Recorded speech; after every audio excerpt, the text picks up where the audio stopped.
Michel Sardou, l'âge de la retraite? Les docus et rétrospectives l'agacent. Sardou. Ce soir, France 3 rediffuse un documentaire de Laurent Luyat sur Michel Sardou. Une grande rétrospective sur celui qui a décidé de quitter la scène.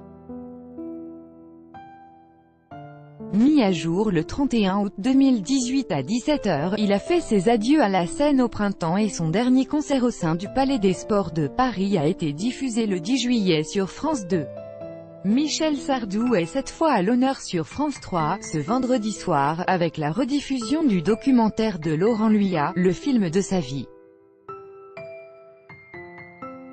Une sorte de rétrospective à l'heure où le chanteur de 71 ans a décidé de ne plus chanter micro en main devant des milliers de fans. Michel Sardou veut désormais se consacrer au théâtre. Par là où tout a commencé, la chanson m'a procuré un bonheur énorme, je me sens incapable de me renouveler, j'ai tout dit. Je préfère retourner au théâtre, faire rire, émouvoir, avait-il expliqué à l'AFP en novembre dernier. Michel Sardou est déjà monté plusieurs fois sur les planches, comme en 2015 avec la pièce « Représailles » d'Éric Assous, dont il jouait le rôle principal. Mais pour ses premières semaines de retraite, l'ancien chanteur fait plutôt la une pour les innombrables rétrospectives qui lui sont consacrées et qui attirent à chaque fois un nombre important de téléspectateurs.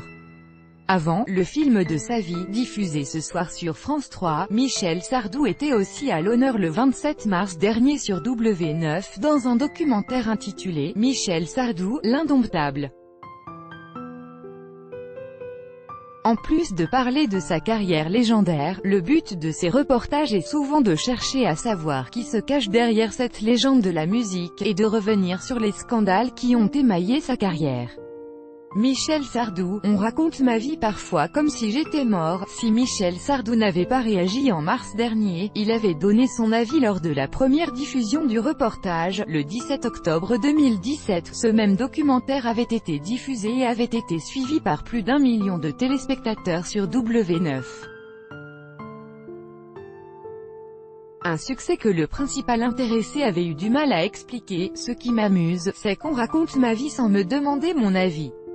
Il paraît qu'on parle des enfants que j'ai eus à droite, à gauche. C'est gentil, mais enfin on pourrait peut-être me demander si on peut en parler, s'était-il énervé dans les colonnes du Figaro. Interview, reportage, émission hommage. En octobre dernier, alors que Michel Sardou était déjà en tournée d'adieu, il avait voulu rappeler à tous qu'il était bien vivant. On raconte ma vie parfois comme si j'étais mort. À tel point que ce matin, je me suis regardé dans la glace pour savoir si j'étais vraiment vivant, avait-il dit sur un ton ironique dans une interview accordée au site du Figaro. Les hommages, Michel Sardou devra s'y habituer, car ces derniers se multiplient depuis déjà plusieurs années. Après Loane, les Kids United se sont attaqués au répertoire du chanteur dans l'album « Sardou et nous ».